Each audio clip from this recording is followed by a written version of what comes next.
All right, let's dive into Macedonia, a place most people have only heard of because of Alexander the Great, but there's actually a lot more to the region. Yeah, it's fascinating how Macedonia gets boiled down to just Alexander. There's so much more to uncover, from military genius and cultural exchange to some pretty impressive leaps in technology.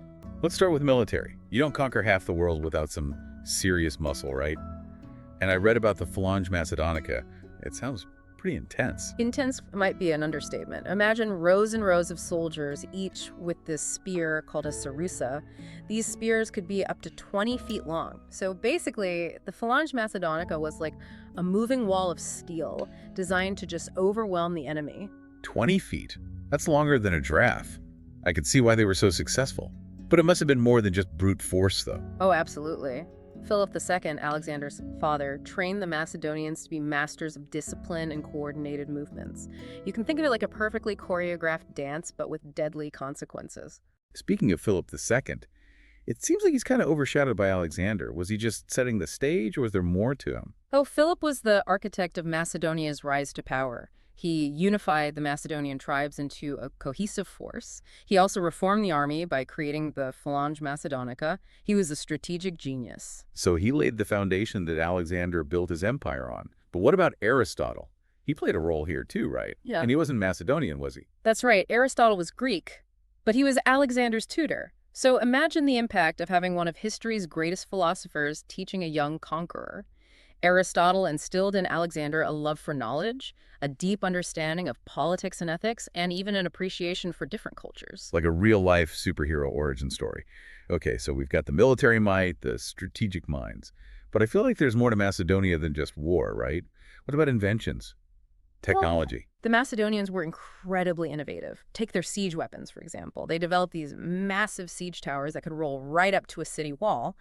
And their catapults were no joke. We're talking serious machines that could launch huge projectiles really accurately. No, that's impressive. So they were the ancient world's engineering rock stars. And didn't they pioneer glass making? Yes. Most of the world was using opaque or colored glass, but the Macedonians figured out how to create clear, translucent glass.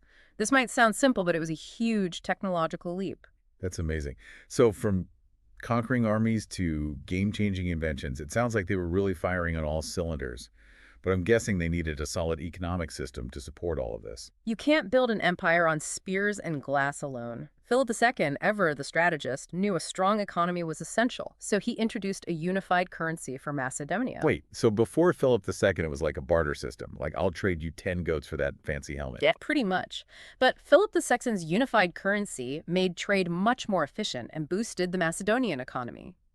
This also allowed Alexander to expand trade routes across his empire, connecting the East and the West like never before. So he didn't just conquer vast lands, he also opened up these incredible trade networks. It's like the original Silk Road, but on a supersized scale. Exactly. Imagine spices from India, silks from China, all sorts of goods and knowledge flowing through these trade routes. That's incredible. So we've got military might, economic savvy, a thirst for knowledge. But what about culture? Did the Macedonians develop their own unique art and architecture, or were they mostly influenced by the Greeks? Well, that's where things get interesting. While they definitely adopted and adapted elements of Greek culture, they also added their own unique touches. Think magnificent theaters and palaces blending Greek architectural elements with local traditions. Wait, are we talking open-air amphitheaters where you could watch plays under the stars? Exactly. Imagine experiencing a live performance in a Macedonian theater, surrounded by intricate carvings, feeling the energy of the crowd, and immersing yourself in the stories and music. I'm getting chills just thinking about it. I bet those cultural influences didn't just stay within Macedonia's borders, right?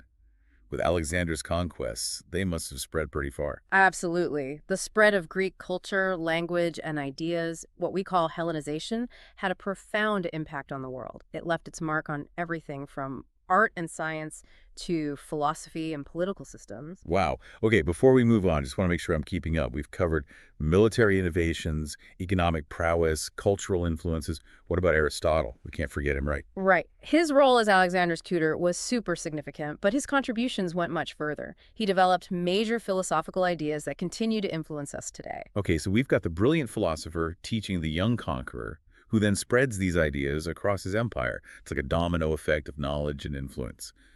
But wait, Didn't Alexander have something to do with a really famous library? You're thinking of the Library of Alexandria. Inspired by Alexander's vision of a world where knowledge was shared and celebrated, it became the greatest learning center of the ancient world. Imagine scrolls upon scrolls filled with wisdom from across the known world, everything from philosophy and math to astronomy and medicine. It's like the ancient equivalent of Google. But didn't something happen to the library? I vaguely remember learning about it being destroyed. Tragically, you're right, a lot of irreplaceable knowledge was lost. It's a stark reminder of how fragile knowledge is and why preserving cultural heritage is so important. It makes you wonder what incredible discoveries were made in those walls. And how different might the world be today if that knowledge hadn't been lost? Those are questions that continue to fascinate historians and scholars today.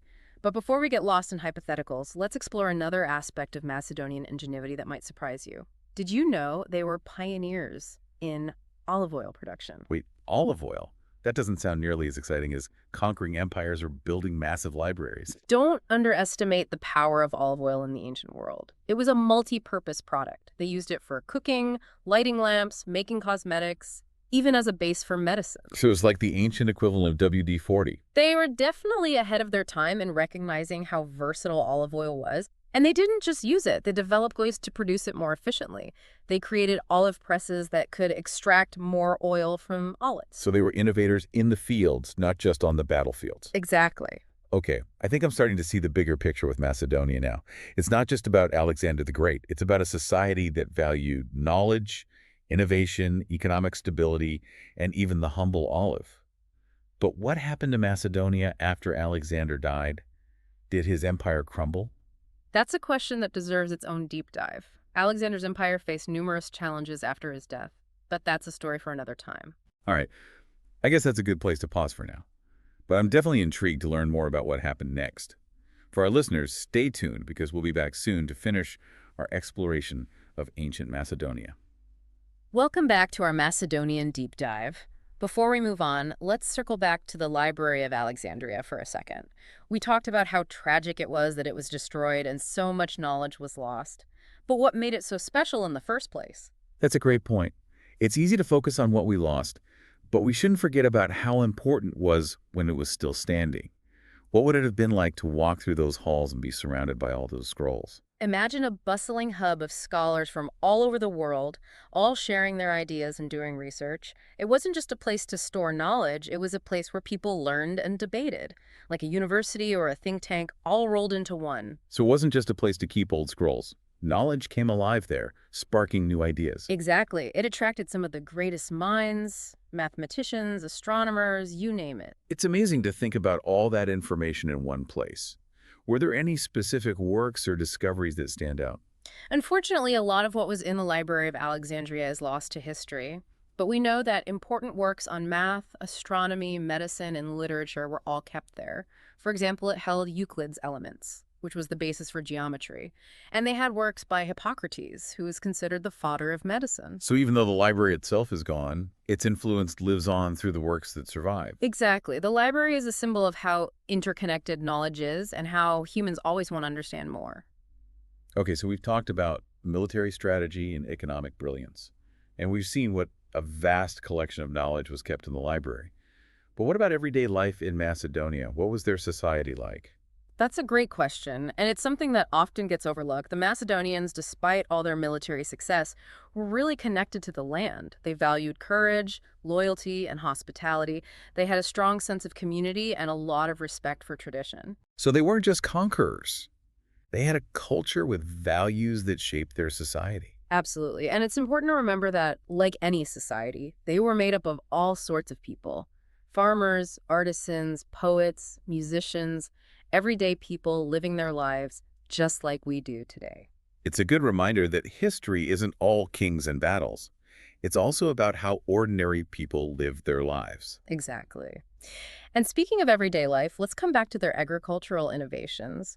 Remember how we were talking about their surprisingly advanced olive oil production? Yeah, I'm still a little confused about the olive oil. It seems like such a simple thing. Don't underestimate olive oil in the ancient world. It was a multi-purpose product. They used it in cooking, to light lamps, for cosmetics, even in medicine. Wow, so they were way ahead of their time seeing how many uses olive oil had. For sure. And they developed new ways to produce it more efficiently. creating better presses that could get more oil out of the olives. So they were innovators in more ways than one. Absolutely. All right. I think I'm starting to get a clearer picture of Macedonia now. But I can't help wondering what happened after Alexander died. Did his empire just fall apart? That's a great question. Alexander's empire was massive, and it definitely faced a lot of challenges after he died.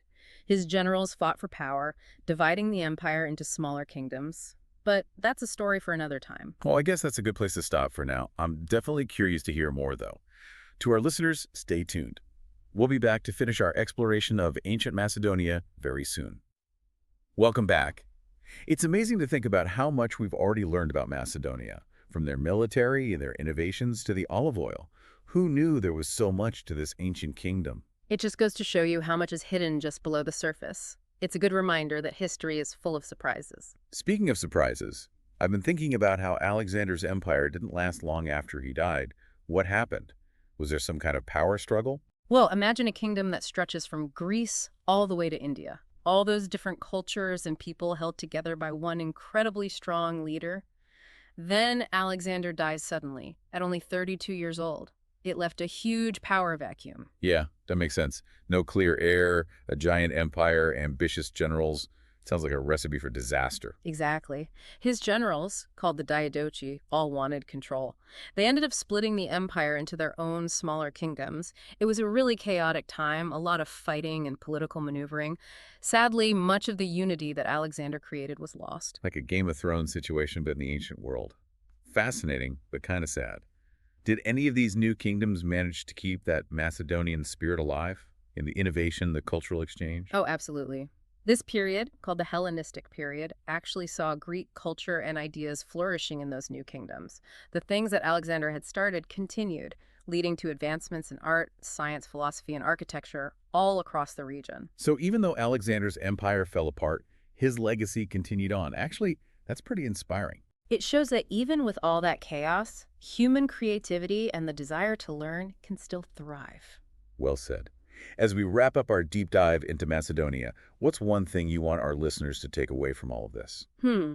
I think the most important thing to remember is that you should never underestimate how much one region or culture can impact history. Macedonia, even though it wasn't the biggest, left a lasting impression on the world.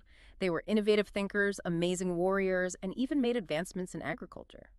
Their story reminds us that history is always full of surprises. The more you learn, the more interesting it gets. I like that. And to all our listeners out there, remember, this deep dive is just a starting point. There's so much more to discover about the ancient world, so keep exploring. Happy exploring!